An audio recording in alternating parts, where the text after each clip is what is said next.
Rufus boy, let me love boy, what you know. Rufus boy, let me love boy, what you know. And on we'll go. Hey beautiful people, welcome to my channel. It's Beauty by Stallion. I'm Stallion. And if you're new here, thank you. If you're not new here, welcome back.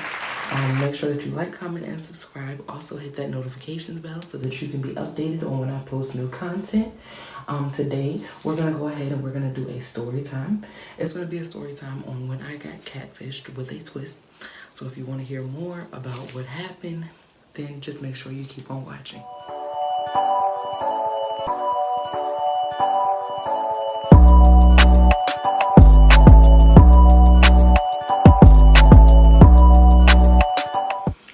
So we're gonna get straight into it.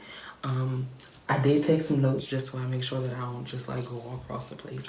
So basically we're gonna start back at the beginning of January of this year. So needless to say, I decided I wanted to try something different with dating.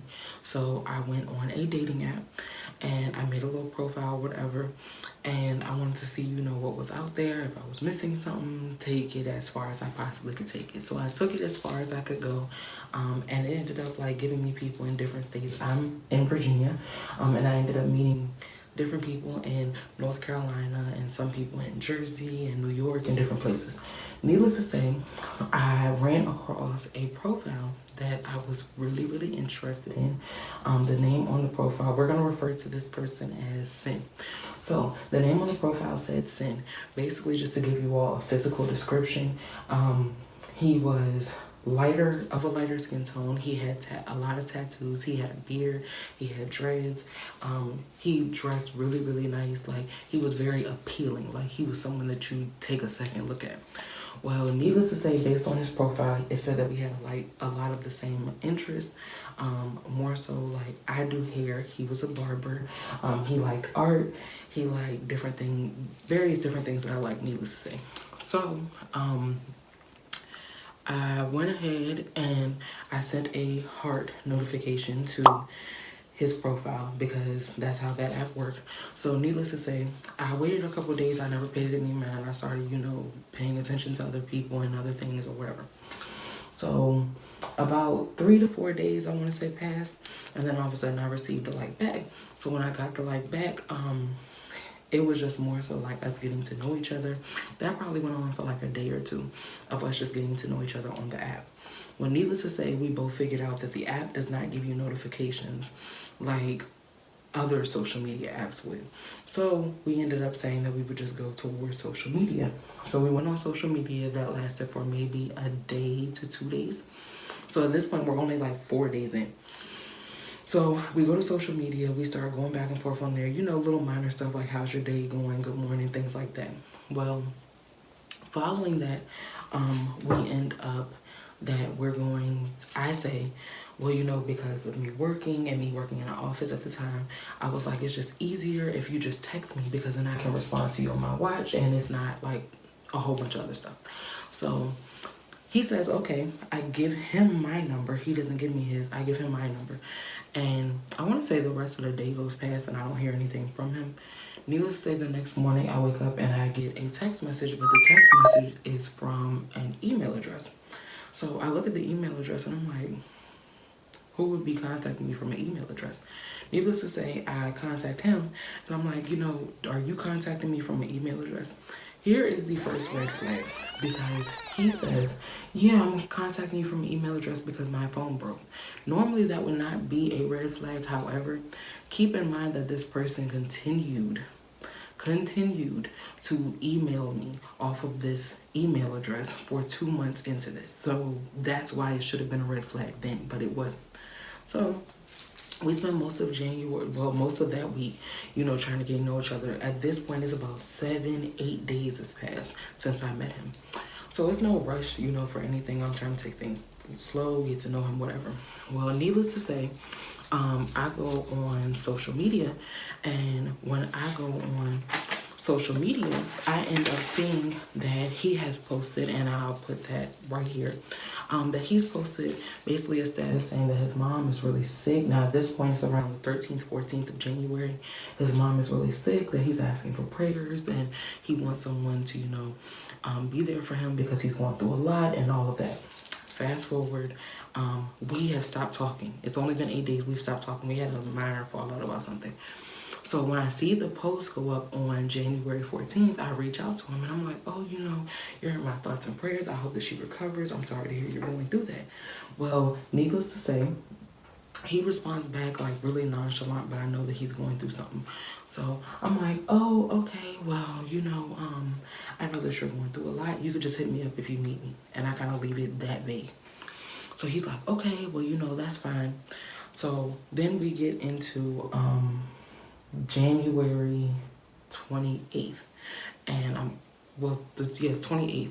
So I'm gonna insert the little thing right here. It's like the 27th, 28th, and he puts up a status that says that his mom has passed from sickle cell, and you know he's really broken up about it, and he can't believe that she's gone. And then we go into the 28th, and he posts the same thing.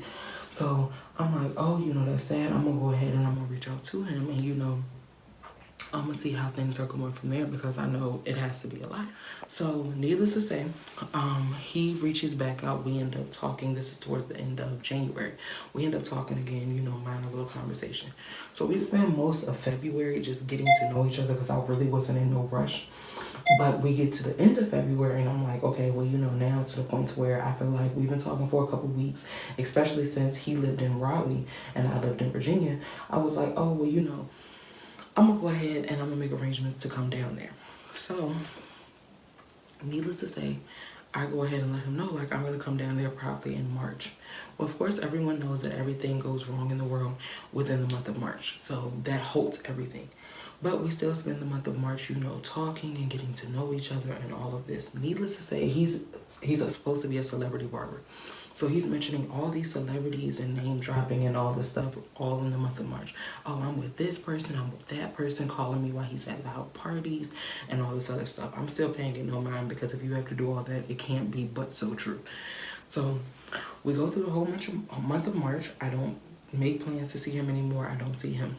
We get into the month of April. Well, my sister, she sells hair, and y'all check her out. I'm gonna put her information right here. She sells really good hair, so check out my sister, Courtney.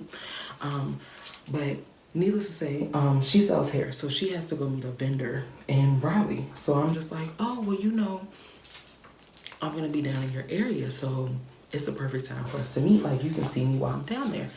He's like, oh, okay, well, you know, that works out. But he did tell me like a couple days before that he hadn't been feeling well. So I'm like, okay, well, you know, I'm here. Needless to say, when I tell him I'm there, he's like, oh, okay, well, I'm gonna meet you. Just let me know when you get down here. This happened on 2 different occasions that I came down there, like a week apart from each other. He stood me up both times, claiming that he was sick, he didn't hear his phone, he was sleeping, and all this other stuff. Well, I disregarded it because before he knew I was coming, he did say he was sick, so I didn't pay it any mind. Well, then we go ahead and we get into May. And when we're getting into May, out of nowhere, he ends up telling me, well, hey, can you do this promo video for me? And I'm like, well, what is it on? And he was like, oh, my bro, we're going to call his bro Jay. He was like, my bro Jay, he does music. And I was like, oh, okay, well, you know, let me listen to it and I'm going to give you my honest opinion. So it didn't sound bad. It actually sounded really good. So I was like, okay, well, you know, give me a second to learn the song and I'll make the promo video. Make the promo video. I literally pay it no mind. Remember that because it's going to be extremely important later on. So we get past that. I tell him I'm coming back down again. But this time I say, well, I'm coming back down by myself. Before I say that I'm coming down there by myself, okay, that's fine. Let me know when you get here. And I was like, well, it's going to be within this time frame. Are you going to be available? Yeah, I'm going to be available. Just let me know. I decided to drive 2 hours by myself all the way down to Raleigh. I book a hotel room and everything. And I'm like, you know, because this is my first time meeting him, I'm going to meet him in a public place just so I can make sure that I'm comfortable. Well, when I get down there, he's like, oh, well, go ahead and come downstairs and I'm gonna come meet you. I'm not gonna stay. I'm gonna come downstairs and meet you because I don't want to come to your room and make you feel uncomfortable. So come downstairs and I'll meet you. So it's about 7:30, and I'm like, okay, well, I'm about to come downstairs. I come downstairs. I literally wait out there for 45 minutes calling him, and he does not show up. So I'm like, I'm not gonna keep standing outside, and I drove all the way down here. On top of the fact it was like some wedding or something going on at the hotel. So I go back upstairs. Like, I go get me something to eat. I go back upstairs. I end up falling to sleep, like fully dressed, fall to sleep. When I wake back up, it's 11:30. I check my phone. I don't have no missed calls from him. I don't have no missed text messages from him. I don't have nothing from him. Needless, like, he did not contact me at all. So I sent him a message at this point, like, I'm mad, man. I sent him a message and I'm like, I came all the way down here by myself. Like, everything is still going on. Like, I came like here to see you and you wasted my time. Like, I don't like that because I cleared my schedule for you. And if you know, when you get to know me, I spend a lot of time like with everything that I have going on. So he's like, okay, well, I understand. I'm sorry. I know it was a lot, but I need you to do me a favor. Well, what favor is that? Needless to say, he tells me, oh, well, I have something I want to be honest about because I have been lying, and I'm sorry that I've been lying like this, but I just had something that I wanted to tell you, and I don't know how you're going to take it, and I don't want you to get mad at me, but I just feel like it's time for me to be honest. I'm thinking, I done came all the way down here, 2 hours away. You told me to come, and now you want to be honest. You couldn't be honest before I came down here? Y'all, this man says, I need you to come over here and play like you're my cousin.